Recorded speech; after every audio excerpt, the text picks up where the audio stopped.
Hi and welcome to Conversations with Robyn.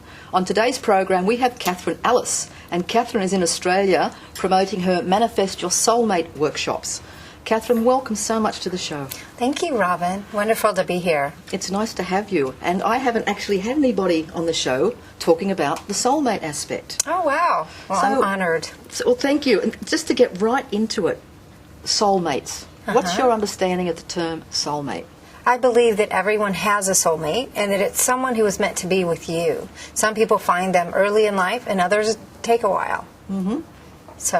Okay, and you've written a book around this? Love will find you. Yeah. And it's 9 magnets to bring you and your soulmate together. So it's about magnetizing love to you rather than having to go out look for it, rather than trying to do backflips or doing things that are awkward for you.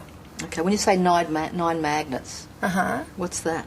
A magnet is a step that you might take that changes your energy. And as I've discussed, when you repel, when you're desperate, you repel, and that's a repellent energy. By the same token, there's certain energies that are quite magnetic to love.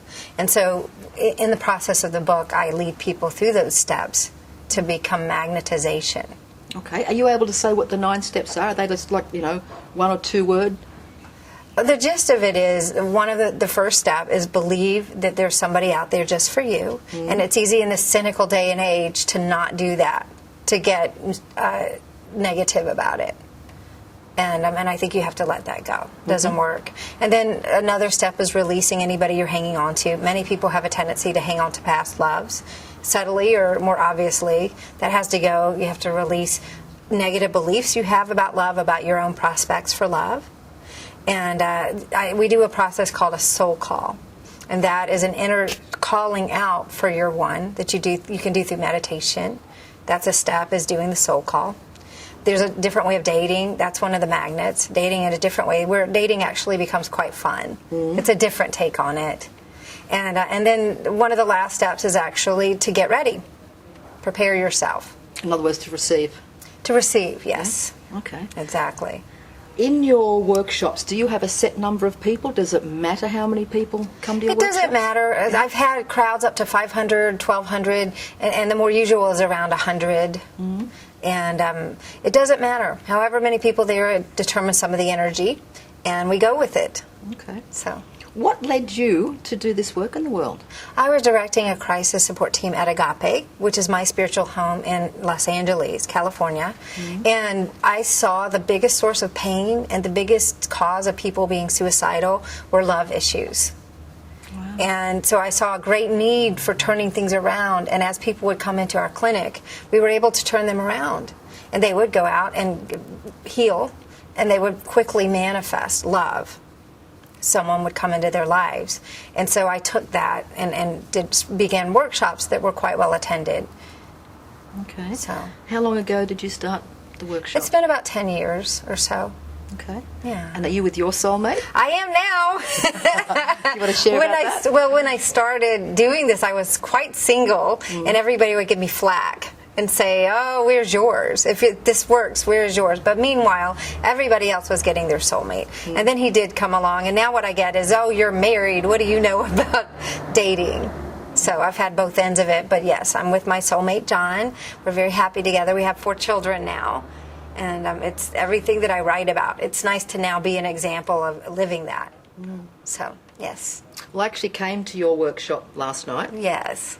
And one of the things that you shared was sometimes the work we do in the world is what our journey, our experience has been. Yes. And you said that you can actually have an understanding of people being single because you were single for a while. Do you want to share more of your experience as a single person looking for your soulmate? It was very interesting because I was already a spiritual practitioner at Agape, and so my journey was teaching these workshops and having to take the principles that I was teaching and apply them in my own dating life. And so it was a very rich time. I learned a lot myself. I was like an experiment for my own self, and it made me have a great understanding of what we go through. Okay. And so I think sometimes if you struggle with something, you become a much better teacher of it than if it was easy for you. So, yes. What was it as a young girl you wanted to do when you grew up? I wanted to be a lawyer. Okay. I was always very good with my parents, arguing my way into what I wanted. But then I found that I thank God I didn't do that, because it's quite adversarial. Maybe not so much as in Australia, but in the United States, litigation is very contentious and not fun. And so I'm very grateful that that did not happen. Okay. So, did you start doing law? Did you start learning I started studying, and I just, it was too much. What turned the path around? Where did you go to from there? It was, you know, when something feels like work, you're not all that led to do it. And for me, writing was actually, I have an English degree. Okay. Writing came naturally. It was easy for me, so I got an English degree. And certainly with my writing and my books, it comes in handy. Okay. So, yes. And what is the book about? I mean, apart from the 9 magnets, what else is in there? It's a spiritual path to love and dating. Mm-hmm. And it's very healing, because we have wrong-headed notions floating about on love. There's lots of them. And people are very relieved when they read my book, because it gives them hope. They get to drop these things that their grandparents or society might tell them that are very painful. Okay. So, what about some examples? One of them is that you have to kiss 100 frogs to find your prince. That sounds horrible. Was that your journey? No, because I was a proper Southern girl, and that means that we're kind of conservative. And so for me, that was a horrible thought, and I just couldn't do it. And so I don't think you have to do that. I think you can meet someone quickly or skip some of the dating.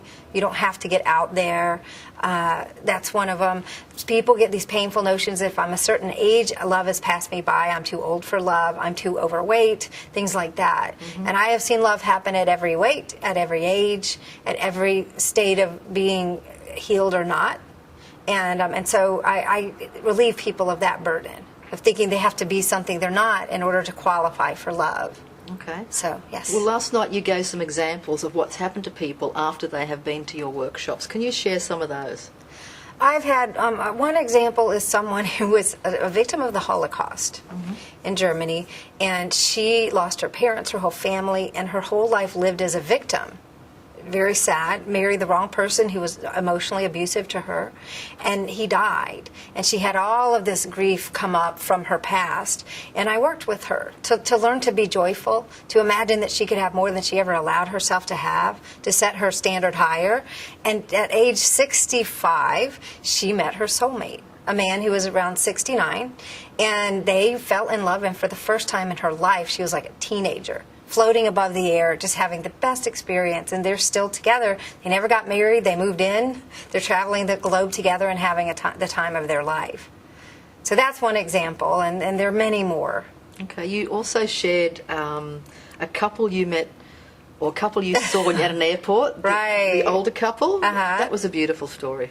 I want to share that. It was, well, it's my example of why I feel that you have crackling chemistry with your soulmate. You have passion, no matter how old you are or how many years you've been together. So your 7th honeymoon becomes better than your first.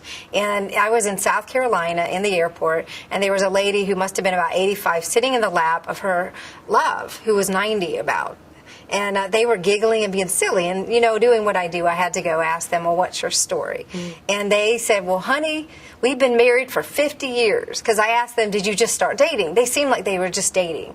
Just started. And they laughed, and I said, my goodness, you know, you really have got it going on. And they said, we just think we were meant to be together. So here comes their son. He's about 60, carrying their baggage.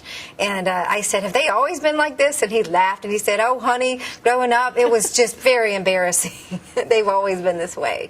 And that's an example, and I see that more and more, of people who are meant to be together. And once they're together, it's fireworks. It's just magic, and it doesn't end. So. You also talked about twin flames. Yes. Is there a difference between a soulmate and a twin flame?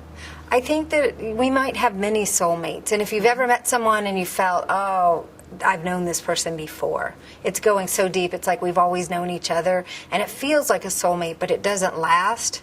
It wasn't your twin soul. One of the proof for twin soul, I believe, is you end up together. And so if you think you've missed the boat, or you're hung up on someone you feel like you couldn't have, but they were it for you, you've got better on the way. Okay.